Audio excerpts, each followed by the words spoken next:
राजा उत्तानपाद ब्रह्मा जी के पुत्र मनु के पुत्र थे। उनका विवाह एक बहुत ही सुंदर कन्या से हुआ था जिनका नाम सुनीति था। राजा अपनी पत्नी से बहुत प्रेम करते थे लेकिन उन्हें कोई संतान नहीं थी, इसलिए रानी ने राजा को दूसरा विवाह करने कहा। राजा अपनी पत्नी से बहुत प्रेम करते थे इसलिए उन्होंने मना कर दिया और कहा कि दूसरी पत्नी के आने से तुम्हारा स्थान कम हो जाएगा, जिस पर सुनीति ने कहा मुझे आप पर विश्वास है, ऐसा नहीं होगा। राजा को सुनीति की हठ माननी पड़ी और उन्होंने दूसरा विवाह कर लिया। उनकी दूसरी पत्नी का नाम सुरुचि था। विवाह के बाद जब सुरुचि महल आई तब उसे राजा की पहली पत्नी के बारे में पता चला। ये जानने के बाद सुरुचि ने उत्तानपाद से कहा जब तक आपकी पहली पत्नी वन प्रस्थान नहीं करेगी वो महल में प्रवेश नहीं करेगी। यह सुनकर सुनीति स्वयं ही राजमहल त्याग कर वन में रहने चली गई। कुछ समय बाद राजा शिकार के लिए वन में जाते हैं और घायल हो जाते हैं। ये बात जब सुनीति को पता चलती है तो वो राजा को अपनी कुटिया में लाकर उनका उपचार करती हैं। राजा कई दिनों तक अपनी पहली पत्नी के साथ रहते हैं। उस दौरान सुनीति गर्भवती हो जाती हैं और उन्हें पुत्र रत्न की प्राप्ति होती है जिसका नाम ध्रुव रखा जाता है, जिसके बारे में राजा को ज्ञात नहीं रहता। कुछ दिनों बाद राजा अपने महल चले जाते हैं। वहां भी रानी सुरुचि को पुत्र रत्न की प्राप्ति होती है जिसका नाम उत्तम रखा जाता है।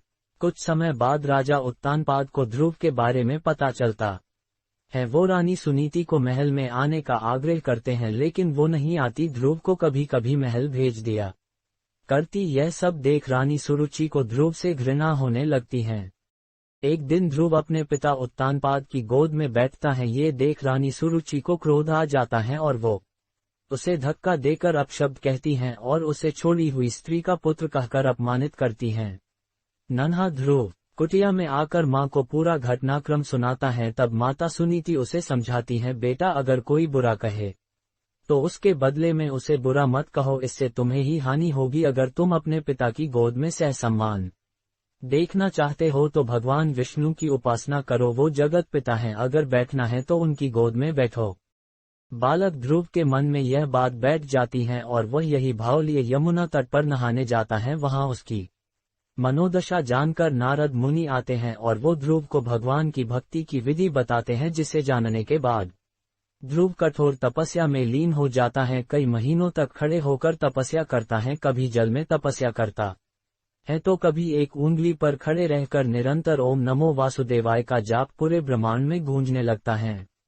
नन्हे से बालक की इस घोर तपस्या को देख भगवान उसे दर्शन देते हैं। बालक ध्रुव भाव विभोर हो उठता है और कहता है, मुझे माता पिता की गोद में बैठने नहीं देती। मेरी माँ कहती है कि आप इस सृष्टि के पिता हैं, अत मुझे आपकी गोद में बैठना है। भगवान उसकी इच्छा पूरी करते हैं और उसे तारा बनने का आशीर्वाद देते हैं, जो कि सप्त ऋषियों से भी ज्यादा श्रेष्ठ होगा। उस दिन से आज तक आसमान में उत्तर दिशा की ओर ध्रुव तारा चमक रहा है।